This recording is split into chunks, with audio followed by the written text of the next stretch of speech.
Well,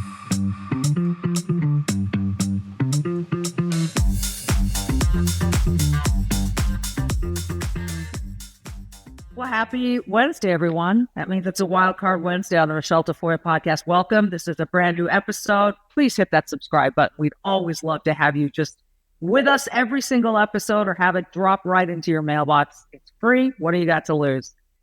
Today, we hope to cover a lot of ground. It is March Madness time. There are brackets everywhere, whether you're looking at the men's bracket, the women's bracket, doesn't matter. Bracketology is the thing. But this is my favorite bracketology of the week, and it comes to us courtesy of Scott Jennings at CNN. Now, he had a different take on what kind of bracketology might be appropriate in America today. Let's go ahead and listen to Scott Jennings. Roll it, Harry. What we need, with apologies to Joe Lunardi, a wokatology bracket. Oh, Lord. To assess the most unhinged Democrats trying to take over the Democratic Party right now. I've got my number one seeds. We got Jasmine Crockett. We got AOC. We got Ilhan Omar. Now, the fourth one I'm undecided about. I'm tempted to give it to Chris Murphy because he's just really picked up his game in the last two to 3 weeks. But I really think we need a bracket to see which of these crazy Dems is going to ultimately take control of this party and bring its approval ratings from 29 to even lower depths. That's my hope for a term. I think those woke Democrats would probably put you at number one on their brackets of Trump apologists. 100%. He's the number one seed. Topic here. We were laughing, and then you just. We can always count on Scott Jennings to bring it back. Who's going to win? Politics. Jasmine. I think it's very interesting. I wouldn't want to play her in the. I wouldn't want to play Chris Jasmine Murphy up there. That's interesting.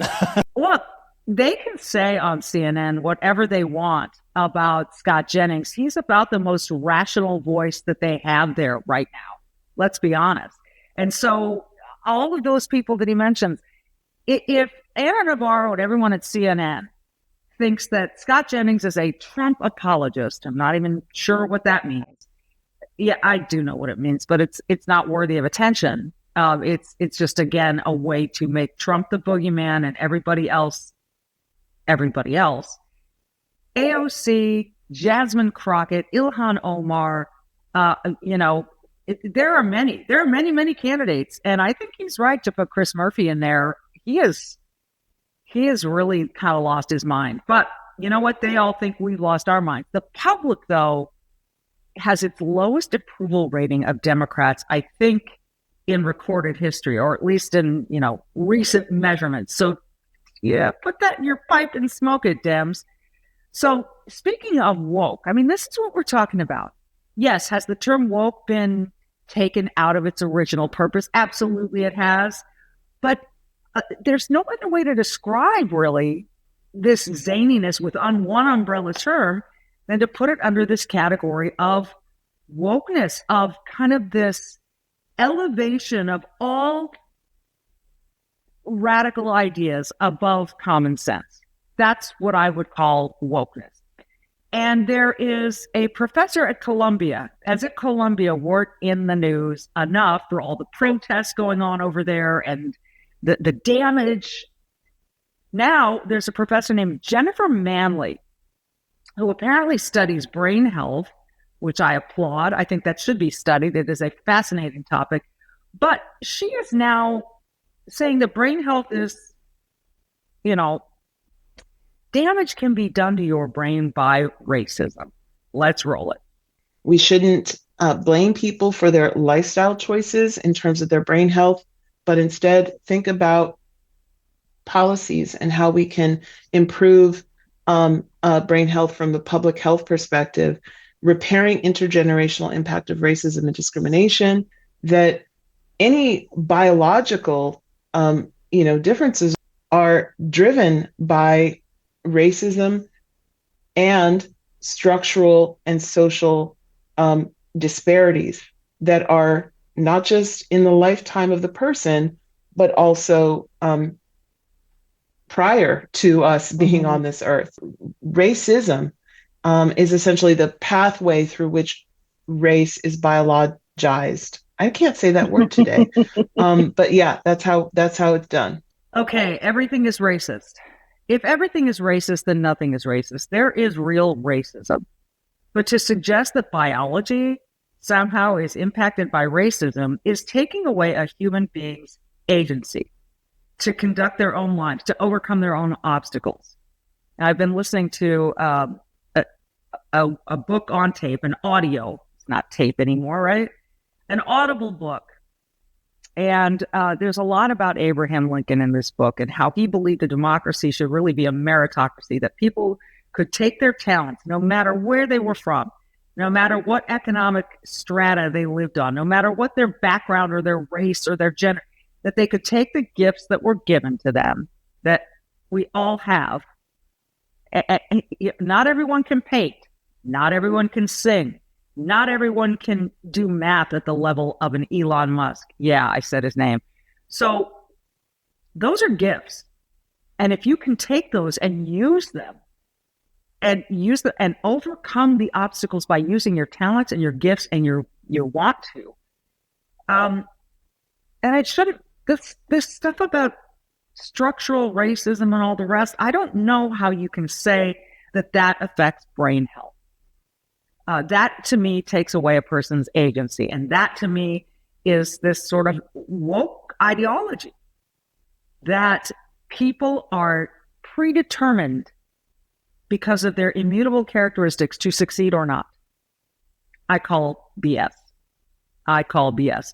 Now, California Democrats are similarly, they're off the rails in California. That is my home state. That is my parents' home state. It's where I spent the majority of my formative years. Went to college there, went to grad school there. Much of my family still lives there. But the California Assembly recently opened a meeting, not with a prayer, not with the Pledge of Allegiance, but sort of their own form of religion that came in the form of the Queen Bee herself, Beyonce. Listen to Tina S. McKinnon, a member of the Assembly. Roll it, Harry. Good morning, Mr. Speaker, members, and guests. Let us pray. Raise your hands, breathe in deep. Get yourself a new pair of boots, a shiny buckle, and a wide-brimmed hat. And sing praise as we enter the Cowboy Carter era. Ask yourself, as Queen Bee asks us all, can we stand for something? Now is not the time to face the wind, my friends. Now ain't the time to pretend. Now is the time to let love in. Together, can we stand?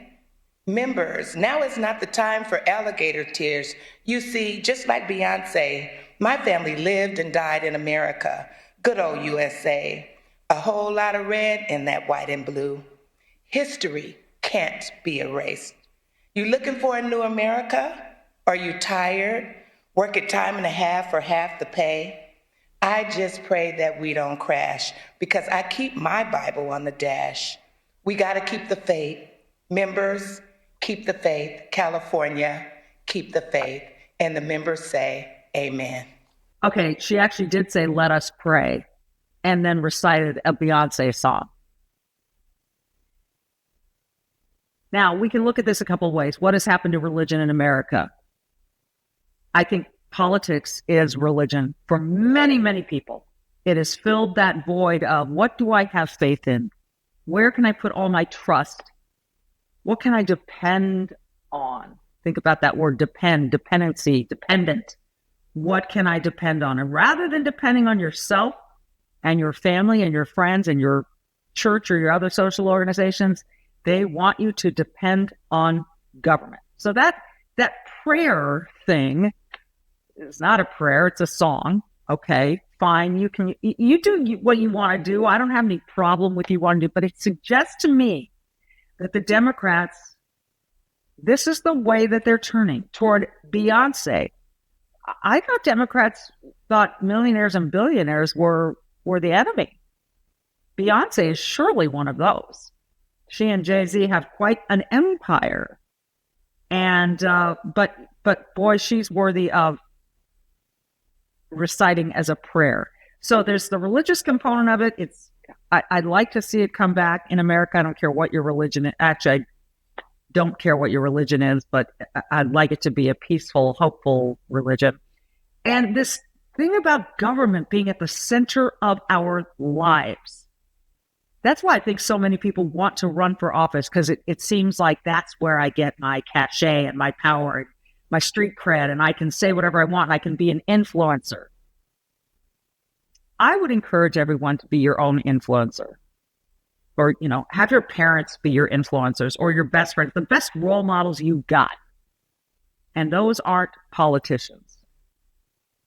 And they're not this guy. This guy on TikTok. I had to show this one to you today for the shock value, okay? This is shocking. So brace yourself. And we'll decide in post-production if we want to clean it up or leave it as is to really shock you. That's how brutal this is. This TikToker said he wants all Republican women. I'm going to let him speak for himself. I don't know his name, but this is not healthy. Go ahead and roll it. I would like to see all Republican women, or any woman who voted for Republicans or Trump, to be gang raped on national television. I think that would be just very cathartic for us normal humans to see these, I guess, humans just absolutely destroyed on national television. If you see Randy Newman, tell him hi for me. I don't know what that last reference was for. I'm sure someone will let me know, but all the normal people like him,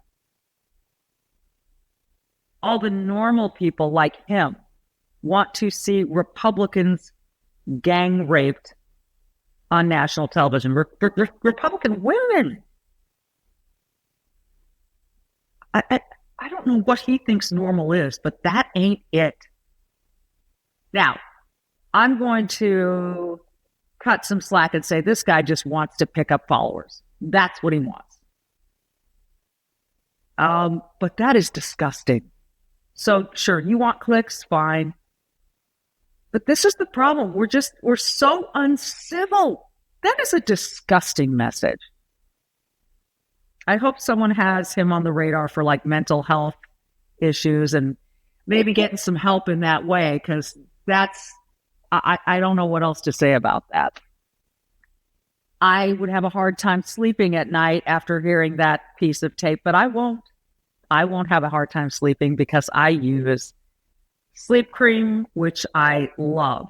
Used it last night to help me sleep through a very important night of sleep before I got up to do this. Sleep cream. Okay, what is it? It is what it sounds like. It's a cream. You apply it at bedtime. I usually put it on the insides of my forearms and elbows right here. And because it's all natural CBD based, it helps you to relax. And it helps your body to do what it needs to do, which is to sleep. And by the way, it's scented. So it's kind of like there's a little aromatherapy going on as well. I absolutely, look, when I first talked to the people at Sleep Cream, I said, come on. And they were people who developed this because they couldn't sleep. And so they encouraged me to try it, and I encourage you to try it. And guess what? You can get your money back guaranteed if it does not work for you after a few nights. If you don't like it, just let them know. They'll refund you. You don't have to send anything back. So go to sleepcream.com, sleep, C-R-E-M-E, like creme, sleepcream.com. Use the code GAMEDAY at checkout to get free standard shipping on your first order. GameDay at checkout. You'll get free standard shipping on your first order. Again, Sleep Cream, just try it for a couple nights. See if it works. Again, money back guaranteed if it doesn't work for you. Sleepcream.com, sleep, CREME.com. If you're ready for your best night's sleep, go visit them. Use that code GameDay. All right, another part of the Woketology bracket. Is that what Scott Jennings called it? You know, we got to put the trans movement somewhere in this bracket. When I say the trans movement, what I mean is not just that people are trans, but that trans people want to be elevated above other people. So in other words, I'm trans. I should win a women's trophy competing against women, even though I'm a biological male. And my feelings matter more than all the hard work and dedication those girls and women have put into their sport. I'm trans. I should be allowed in your locker room, even though you don't want me there. My feelings are more important than yours. Denying the biology of it all. And I don't know. I have a lot of gay friends who have said to me they do not belong in our group, the LGBT group, the LGBT. You get so used to saying it a certain way, but that group has expanded out so far. I mean, you could have one individual identify as a turtle and be part of that group. And that story about the turtle is true. Okay, so this man is Eva Acho, might be Eva, and is the United Kingdom delegate for the United Nations Commission on the Status of Women. See, here's where it gets real rich. When biological men win, Woman of the Year award, they are elevated on International Women's Day. Whoa. What about women who actually deal with being a woman, not dressing up like a woman, being a woman? So anyway, this Eva Acho also sits on the Crown Prosecution Service's hate crime panel. And there's a guy named James Esses over there in the UK who says our country is becoming a laughing stock. It's tough not to agree with him when you see this tape. Roll it. I'm actually going to be talking to you about my nipples.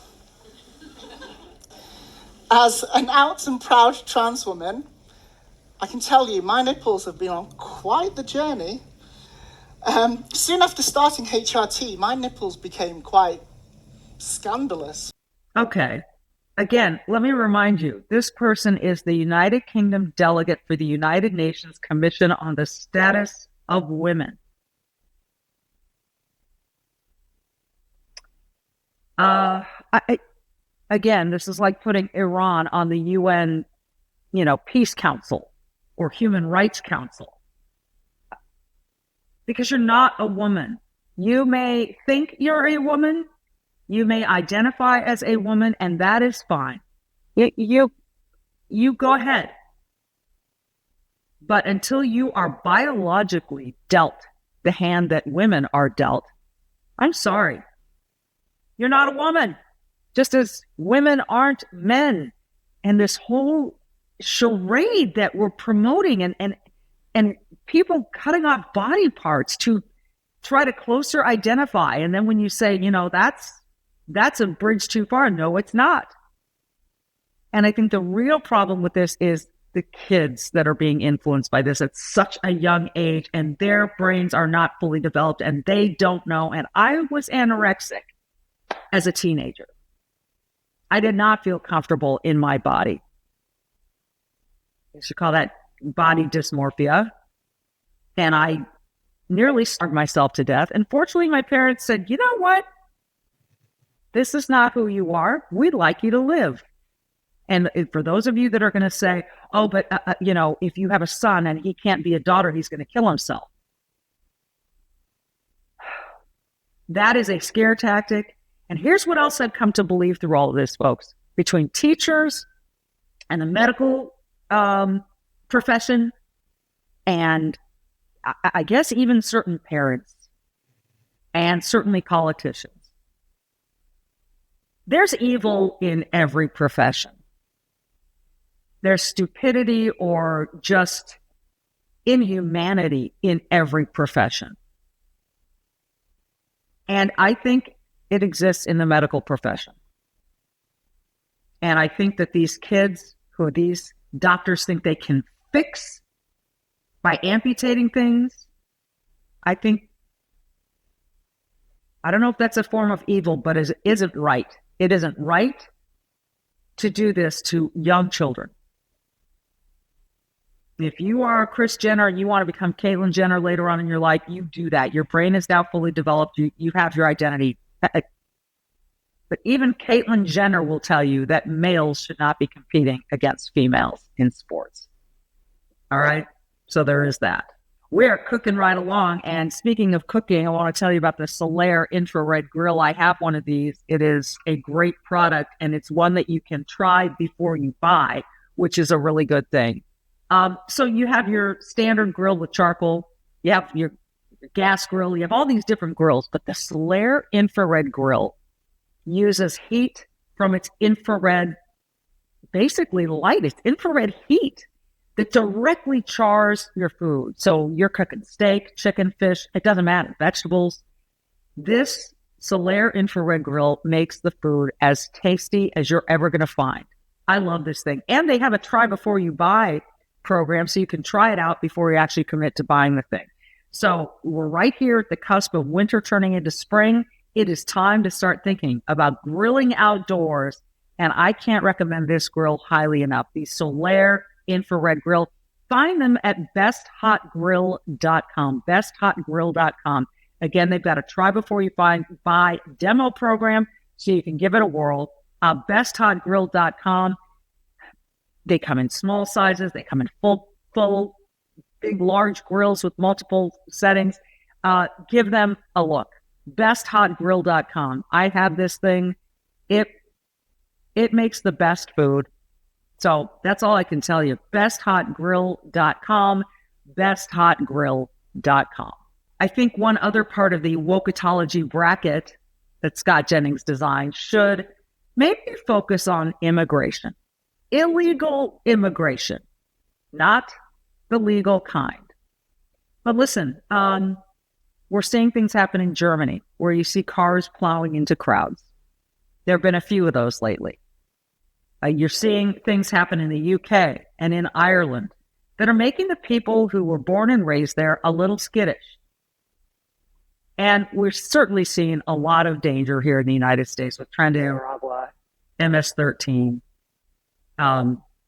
We've got the receipts, right? We've got the data to show that some of these people are extremely dangerous. So St. Patrick's Day was earlier this week, and Conor McGregor, one of the most famous Irish people, and I am going to give this caveat.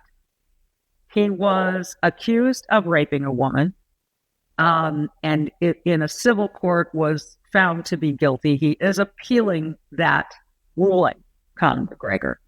So you may have mixed feelings about Conor McGregor. And you may especially have mixed feelings about Conor McGregor because he's a big Trump fan. But he came into the White House press briefing room and talked about what immigration is doing to Ireland and what he thinks it might be doing worldwide. This illegal immigration of people who don't want to assimilate into the countries they're going into. They just want to be there with their own values, which very often do not even come close to our own. Let's roll Conor McGregor. What is going on in Ireland is a travesty. Our government is the government of zero action with zero accountability. You know, our money is being spent on overseas issues that has nothing to do with the Irish people. The illegal immigration racket is running ravage on the country. There are rural towns in Ireland that have been overrun in one swoop, that have become a minority in one swoop. So issues need to be addressed, and the 40 million Irish Americans, as I said, need to hear this, because if not, there will be no place to come home and visit. There will be no place to come home and visit. We, as a family, went to Ireland last summer, had a great time. It was delightful. He lives there. He knows. He understands what's going on there better than a tourist would. So I'm going to cut him some slack on that. And I've heard a lot of what's going on in Ireland and the UK, where free speech is being diminished. I mean, this stuff is weird. Like, usually you think about Europe, and our values are very much aligned. Free speech, liberty, democracy, freedom. But there are, you can get snitched on in the UK and get arrested for thinking or saying something, or, as we showed you one week, praying in a public space. Just standing, praying in a public space that is deemed a safe space because it's near an abortion clinic. I mean, I just find this stuff to be very slippery slope kind of stuff. You start creating safe spaces, how many do you need to make? And if you're creating a safe space for an abortion clinic, can you also create a safe space for an adoption agency? And if everything's a safe space, then is anything a safe space? I found Conor McGregor's comments to be very interesting. He was quite passionate. Now, look, again, St. Patrick's Day and the CBS Evening News with its new two anchors, John Dickerson and Maurice Dubois, compared taking Tren de Aragua gang members out of the country to something that happened to the Irish immigrants who came to America. I'll set it up that way. You got to see it to understand. Roll it, Harry. On this St. Patrick's Day, as millions of Americans celebrate their Irish heritage, recent events remind us that the Irish were among the first immigrants to be targeted in deportation crackdowns. In the mid-1800s, New York and Massachusetts enforced policies to have Irish immigrants rounded up and deported. The American Civil Liberties Union didn't exist then, but if it had, it may have taken the legal position it is taking now, suing the Trump administration to stop what it considers to be the illegal deportation over the weekend of more than 200 migrants to El Salvador. That's fun, isn't it? You're just going to take St. Patrick's Day and use it as a comparison to, look, anyone who defends Tren de Aragua members and defends keeping them here when they came in illegally in the first place, and they're hurting people and scaring people, and their values do not align one iota with ours, and you're going to defend them. I remember during Trump's first term when he called MS-13 gang members animals. And Nancy Pelosi said, how can you call them animals? They're humans. We are all creatures of God. I wonder if she would say that about Trump and Musk. Are they worthy of that treatment as well? To be treated as children of God, in Nancy's words? You got to wonder, right? But MS-13 gang members and Tren de Aragua, whose presence was spreading across the United States, if you believe law enforcement, and goodness knows the Democrats, they love the FBI, so they should believe these things that the FBI is telling them. What I've come to accept about this immigration pushback is that it's not about immigration. No. It's about Trump. If Barack Obama wanted these people deported, which he did, they would have stood up and applauded. If Joe Biden had had the guts to close the border, I think they probably would have been on his side, although what Biden and Harris did at the border was an absolute fiasco. I don't know if cataclysmic, chaos, brutal mistakes that obviously could have been handled if they had had the guts, but they didn't have the motivation. So now you have all these people here, so many of them gotaways, so many of them catch and release.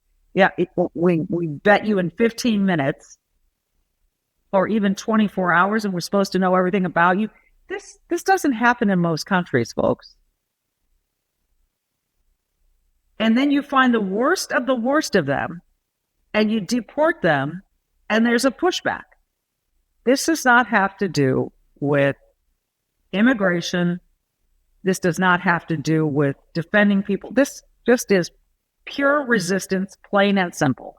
We are not going to let Trump get a win. Plain and simple.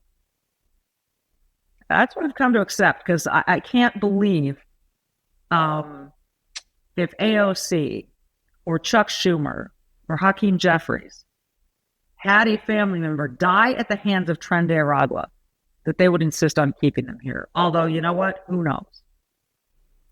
Who knows?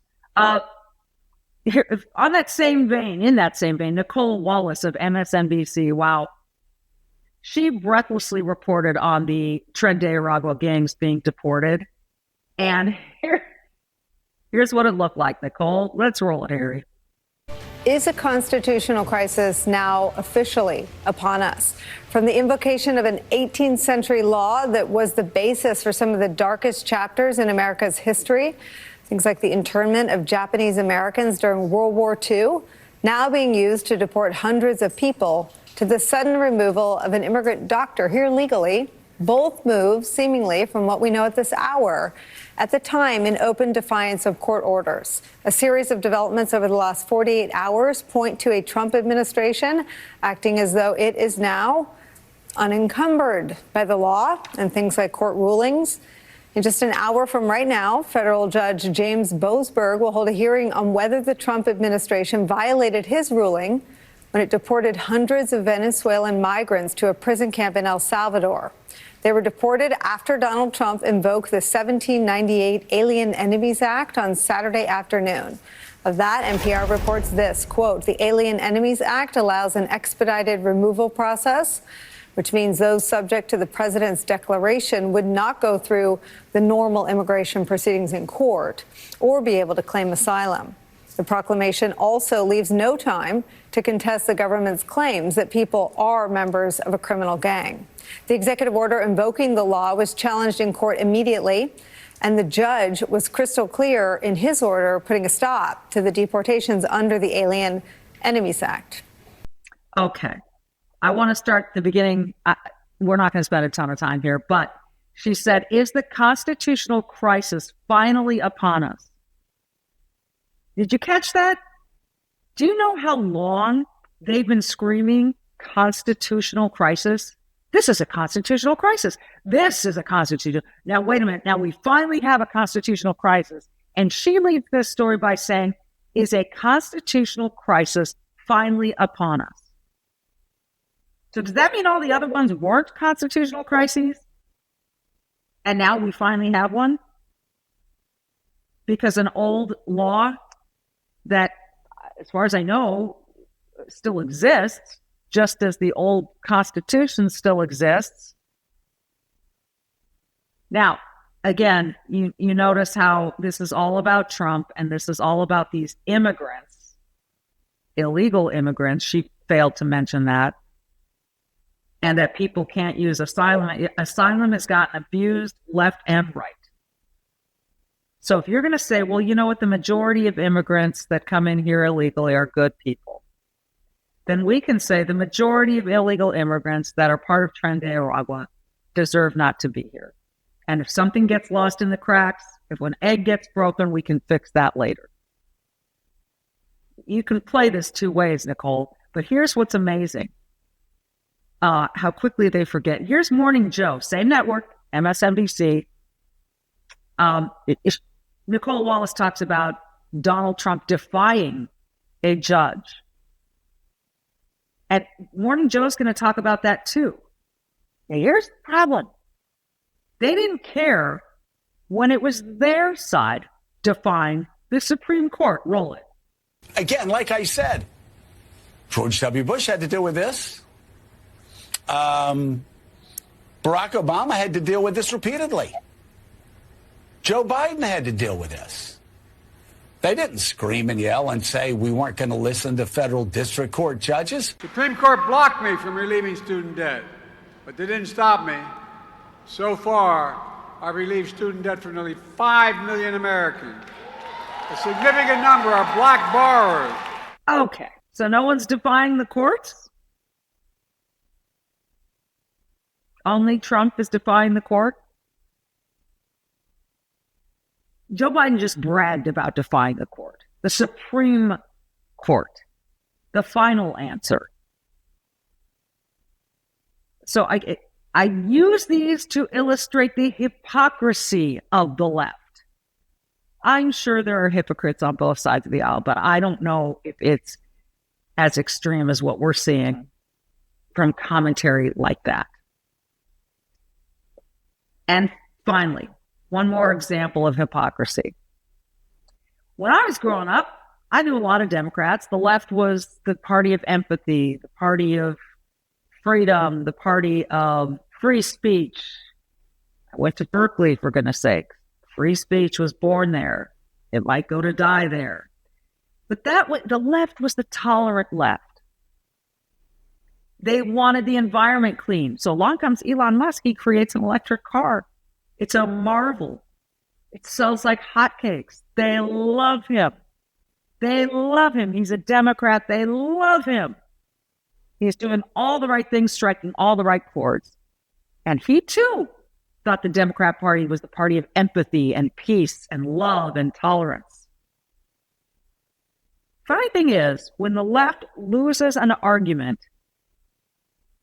they don't have a way of fighting back verbally with cogent thought, with prepared remarks, with civil conversation and dialogue and debate. Nope. Instead, they do stuff like this. Roll it. Yep, they set Teslas on fire. This is a Tesla dealership or repair shop. I can't recall which. But, do me a favor and roll that again, because I want to read the tweet that Elon put up when he saw this. Elon says, in the past, I voted Democrat because they were mostly the kindness party, but they have become the party of division and hate. So I can no longer support them and will vote Republican. Now watch their dirty tricks campaign against me unfold. That was a tweet by Elon Musk from the past. He knew this was coming. He knew this was coming, and he still went on with his convictions. You are not the party of kindness. You are not the party of empathy. You are not the party of peace. I'm going Republican. Oh, and guess what? You just proved my point. You're setting my cars on fire. You're painting swastikas on my cars. Innocent people who own Teslas are getting their cars keyed and vandalized. They don't know who owns those Teslas. Again, can we just point out the hypocrisy? You can scream and yell, the Democrats and the leftists do, about Republicans being evil and greedy, and Chuck Schumer yells at us for wanting to keep more of our own money rather than give it all to government to spend on stuff we don't want or need. The Democrat Party is so unpopular right now because of stuff like this. These kinds of reactions, these tantrums, these statements about people on the right who simply want common sense government, want a common sense world where they can thrive and use their gifts and their talents to achieve their version of the American dream. Not anyone else's, theirs. And I hear the comebacks. Well, what about the immigrants? Why can't they achieve the American dream? They can. Many do. You got to do it legally. For this country, it already is enduring death by 1,000 cuts, death by inches. The minute you start to give on your values, then the next one happens, and the next one happens, and the next one happens, and you're looking at a country that is very, very different. All right, you can go ahead and call us white supremacists, Christian white nationalists, whatever you want to call us. I think most Americans just want to be safe. They want their children to thrive. They want their children to be well educated. Boy, there were a lot of ways we could have gone today on this Wildcard Wednesday, but we kept it to the woke bracketology, or the wokeatology, whatever Scott Jennings called it. So I think it's a great idea. But believe me, we could go on for hours, folks. But I know your time is valuable. Thanks for listening to us today. Don't forget to hit that subscribe button. Never miss a Wildcard Wednesday or any edition of the Michele Tafoya Show. Dr. Drew Pinsky is coming up. We've got so many great guests. Please tune in. Subscribe. Hit that little button. Be brave, do good, and we will see you next time.